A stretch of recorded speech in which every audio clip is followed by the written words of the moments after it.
Now, to our exclusive interview with Ukrainian President Volodymyr Zelensky. Mr. President, thank you for the time. Thank you. Just a few kilometers from the front lines, we've been hearing artillery volleys back and forth all morning. And, you know, we sat here and thought 2 years. You know, in the first days when Russia invaded, many experts thought Kyiv was going to go down in 2 weeks. Here we are 2 years sitting right near the front lines. As you make an effort to get support around the world, where do you see this war right now? Thank you so much, Brad. First of all, thank you, your team, that you came here.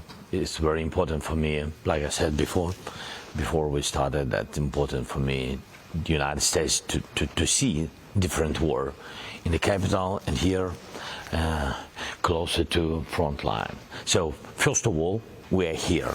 And it's very important because of the first days when Russia said that they will occupy us, we've been in the capital and their troops and soldiers been around, and a lot of our territories, houses been occupied. Now we are here, we are fighting 2 years ago. Half of those territory we deoccupied it. And of course, first of all, this resilience and strongness of our warriors, heroes, and our people, and of course, support. Big military support, political support of our partners, United States and EU partners. Now, I think, challenging period, another page of the war. You said you recaptured 55% of the captured territory, but Russia's still controlling 20% on these lines here, and it hasn't moved that much in the past year. So is it a stalemate? First of all, it's not a stalemate. Indeed, it's very complicated in the East.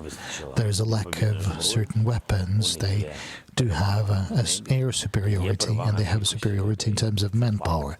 This is the fact, truly. And therefore, there's the stagnation on this part of the front line.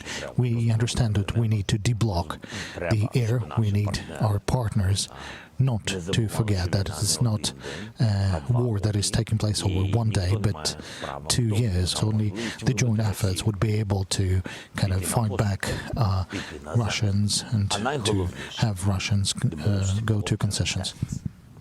Putin has to understand what all of us, what we have to do to push him. He has to understand that all the world needs peace. And all the world will not give him possibility to occupy Ukraine and to destroy it totally, what he really wanted and still wants. Do you know roughly how many Ukrainians have died in the war so far?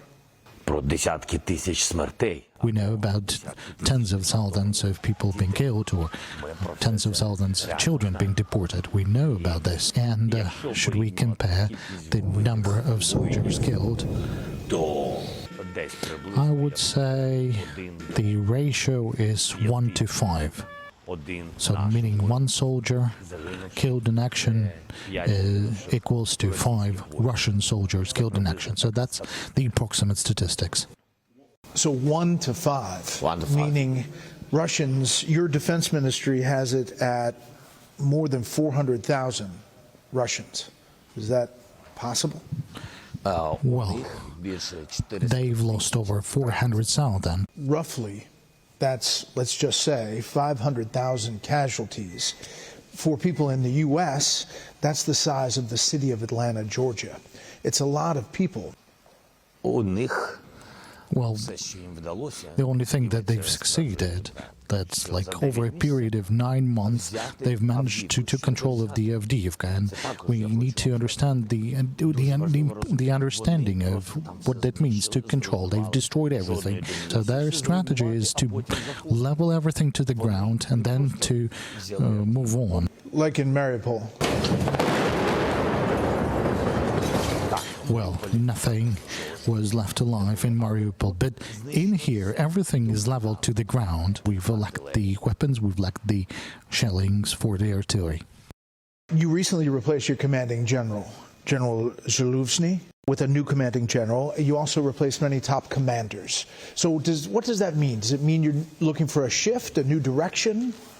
Well, the sort of reloading, rebooting in the management of the supreme commanders of the armed forces, this was something that we really needed. We're not talking about kind of the rebooting or reloading of the direction of our actions. We're just saying that some of the things were not changing over the recent period of time. We have to be more quick. That means to lose all the bureaucracy what we have. Otherwise, we will not have any chance. So to be smart, technology, more technologically, and of course, quick. Time is money. In our case, it's not money, it's people lives. You gave him the Hero of Ukraine medal. Do you think he'll remain a supporter of you and your government? Was there any part of that was a decision about maybe him being in opposition to you? No, well, that's his choice. He defended our nation, our country. That's why I presented him with the title of Hero of Ukraine. I'm very grateful to him. You mentioned 2022. You stopped the Russians from advancing. You pushed them back. 2023. You defended successfully against an air campaign, the effort to take out electrical infrastructure. As you mentioned, you kept the grain open in the Black Sea. You went after the Russian Navy. You sunk 12 Russian naval ships, about 20% of their Black Sea fleet. Now, in 2024, though, you have seen kind of a stall on the ground. The counteroffensive was not successful. So as you look at 2024 and those goals, what do you see? You know, one, if you get the funding from the U.S., what does it look like? And the other way, if you don't, what does it look like? Sometimes we forget one thing. We are speaking about counteroffensive. Of course, it's very important and it's moving you to peace closer, but to defend Ukraine against such big army like Russia, it's also big task, big challenge. You remember, and you remind today, that first days of the war, nobody in the world really believed that we will do it. And today, sometimes we are, and also in Congress, we are speaking, and some guys, we have good relations because we met a lot of times. They say, so when we will finish the war, when we will win, why so slowly, and etc. We have not forget people's lives. Without them, if we want to be very quick, but we will lose a lot of people without very concrete counteroffensive operation with details. Because these people, if we will lose these soldiers, we will lose everything. With any technology, we will lose everything. And that means that to defend, that the task number one, then to continue our successful story on the Black Sea, and we will do it. I will not now go deeply to details, but they will get some surprises. I mean, Russians. Yeah, that's very important. So South is very important. To defend East, where they have more than 200,000 soldiers, also very important to defend. And of course, we will prepare new counteroffensive, new operation. And of course, it's not. I'm not speaking that we will just stay. Of course, it depends on a lot of things. Yeah, some John shouted that. So will Ukrainians survive without Congress support? Of course, but not all of us. And if we understand this price, if the world is ready for this,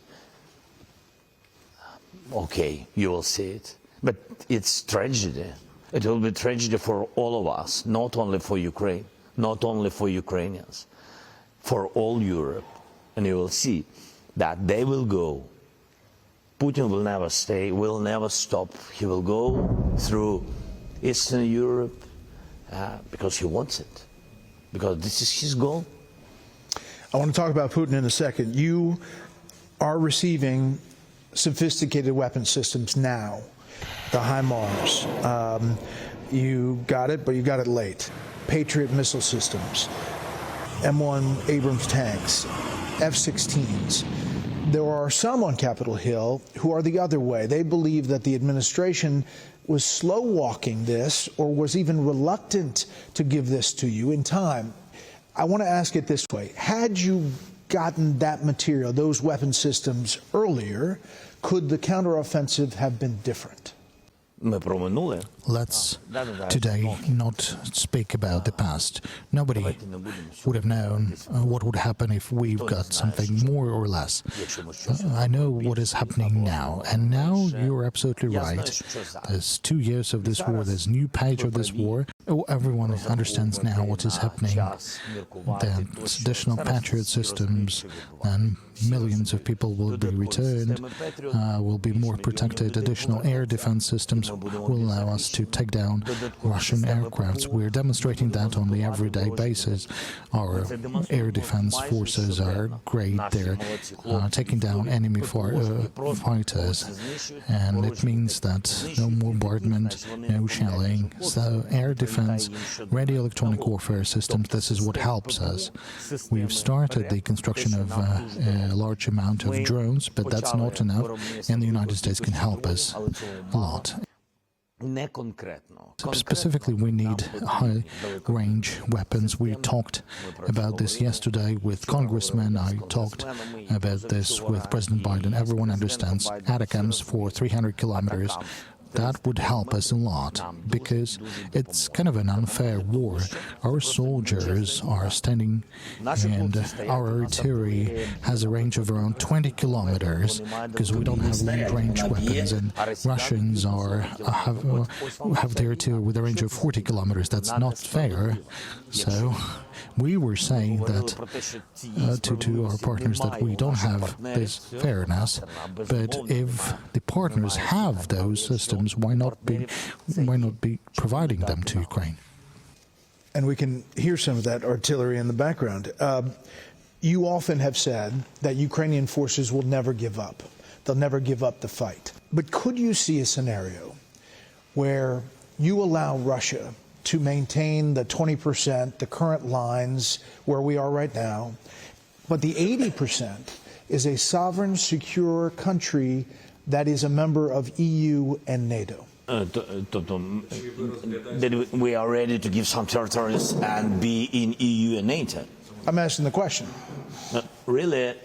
Yeah, I understood. Just to understand your question. First, nobody never gave us any such propositions. It's just for you, and I think for the audience, it's very important to understand. You never had that opposite? No, never. Only in media, only some voices, but no any officials proposition. That is the first. The second point, we know the history of our relations with Russia. You remember that we had frozen conflict when they occupied it from the very beginning, the Crimean part of Donbass. They did it. And we had some document, Minsk agreement, yes, in Normandy format, Germany, France, Russia, Ukraine. So we had this document. It was about exchange and ceasefire, everything what now a lot of countries say that we need it, we need ceasefire, we need to sit and have frozen document and war will end. No, the answer is not only about territories, it's about our security. He will never stop. Yes, until he will lose in this war, but he will lose. Not the world. His losing is just to be on his territory. We don't need any piece of his, any meter of the sovereign other country. That means that we don't want, just my signal is, don't want to repeat Minsk agreement, but on another part of our territory. No any new frozen conflicts. We don't believe in it, and I don't trust him. As for the negotiation table, when we've prepared a document on the basis of the peace formula, on the basis of proposals of other countries, so we have this ready-made document And then we would be able to search for a diplomatic format, how to talk with the representatives of Russia, whatsoever they are. I believe if you don't have any steps coordinated with other partners, then you can't suggest anything to Putin because he will want nothing. In the strong position, we found one very important diplomatic route. Diplomatic route, it's a document. When it will be ready, it doesn't matter where we will stay at this time. What I wanted to say, it doesn't matter if we will be strong in all the cases I said, and if we will have the document with the most big countries, important countries, decision makers in the world on our side, of course, we can find political negotiation.